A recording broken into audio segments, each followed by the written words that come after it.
and within cities when it comes to giving individuals second chances after they have paid their debt to society. Many people know this bill to be ban the box, but this morning as I was preparing my notes and reading through the bill, the one thing that came to mind with House Bill 31 was give them a shot. House Bill 31 is what we like to consider a second chance bill, which targets the community of convicted felons, recognizing that everyone deserves a fair chance after they have served their debt to society, giving them a decent living for themselves.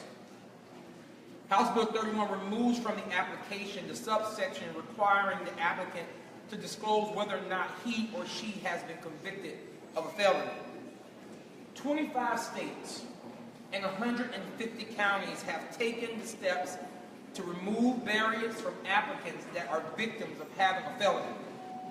It is time for us in Florida to take that step to ensure fairness in the workforce. This bill prohibits the employer of not excluding the applicant from an initial interview based on their prior criminal history. Once a person has paid his or her debt to society, they should be able to get back to pursuing what we like to consider the American dream. Not offering felons a second chance limits their ability to create means of survival through legitimate work, which could only lead to possible further engagement in criminal activity. We're asking today in House Bill 31 for this bill to be heard.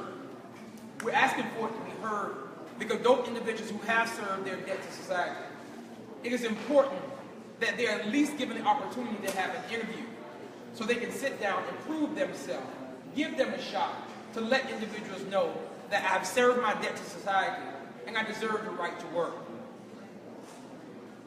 This bill has been assigned to 2 committees.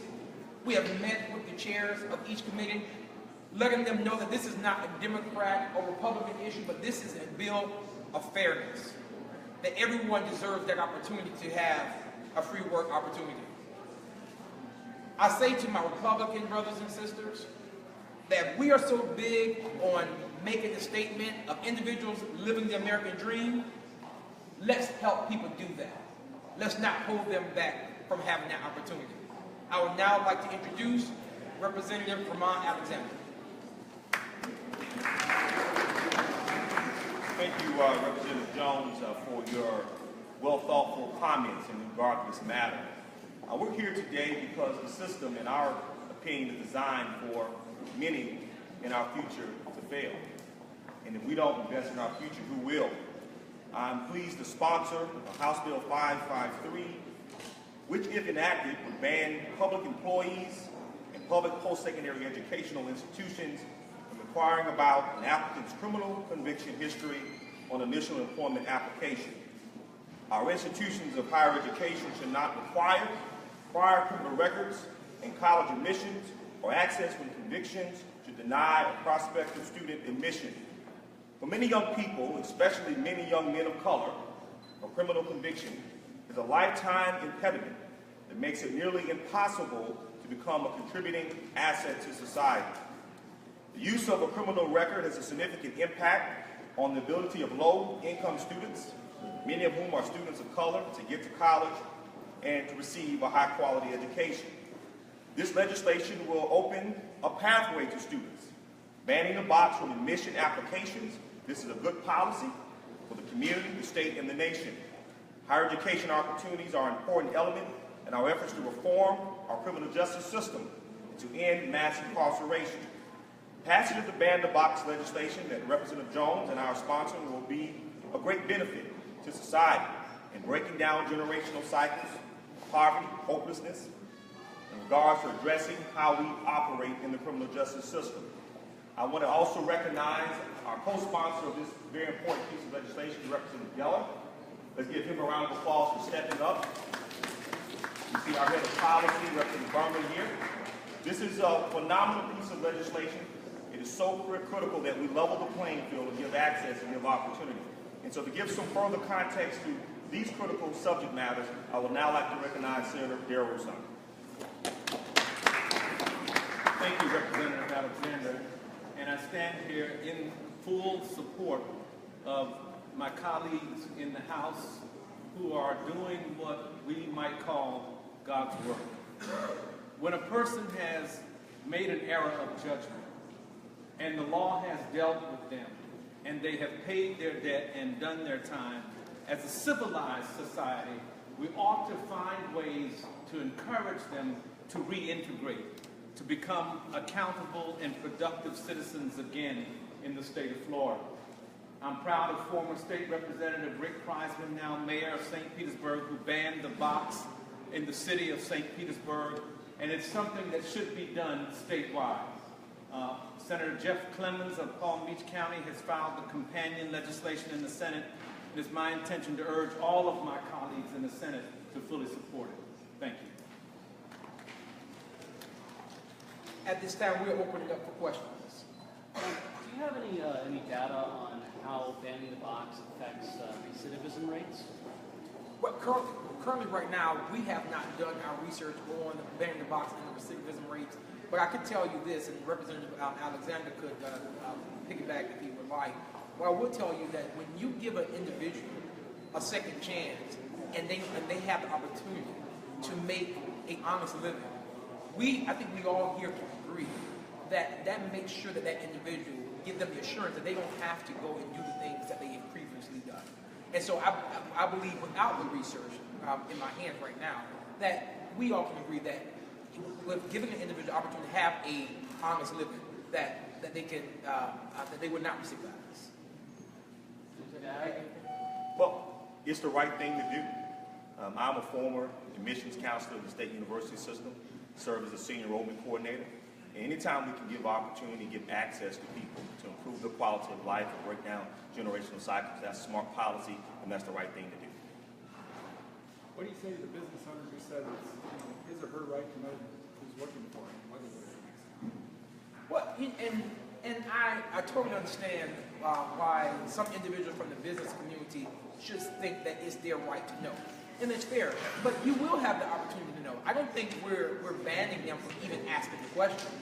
I think within my legislation and within Representative Alexander's legislation, all we're asking is that you remove it from the application process, call that individual in for a fair interview process, and then you have the opportunity to ask that question. Again, allow that individual, give them a shot to be able to put themselves out there. That's all we're asking, and give them a shot. I agree 100%. There are so many stigmas out there. Our legislation is designed to get someone's foot in the door so that they can be assessed based off their skill sets and the significant value they can bring to an employer or to a university or to a community college. And so we're trying to break down silos, break stigmas, and give people the opportunity to use their God-given talents and abilities. How many universities limit enrollment based on criminal history? I'm just surprised I hadn't heard about that before. Well, I think it is subjective in nature, and in regards to, I don't have a specific number, but I do know it is a practice that is done. There are a myriad of other factors that are taken into account. This bill is to give access, to give opportunity, so holistically that application can be reviewed based off their other experiences, life perspectives, and their other skill sets they may have.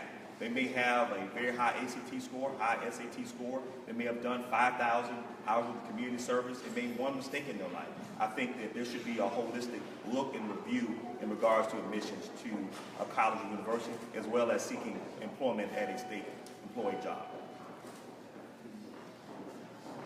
Are there any further questions? We thank you all so much for this opportunity. Thank you. Representative Jones. How you doing, man? Good to see you. I'm live on Facebook, man. You're live with Minorities for Medical Marijuana. Okay.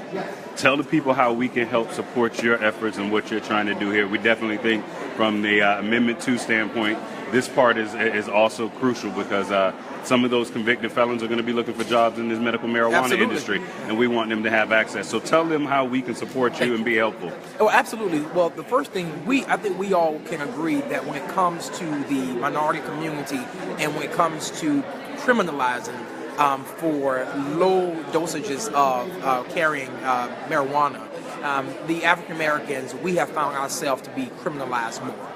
I think as we move into this direction, and as we begin to start breaking barriers down to decriminalize things, giving individuals second chances, I think this moves us in the direction and becoming a fair society where everyone has the opportunity to work and live. And I think we're not doing that currently now in Florida. I don't know what we're scared of, but it needs to happen. Absolutely. Yeah. So what advice would you give just an average person out there who heard your message today and they want to be supportive in some way? What are ways that they can, be supportive and help this bill that you guys are pushing to get through? There are 120 members and there are 40 senators.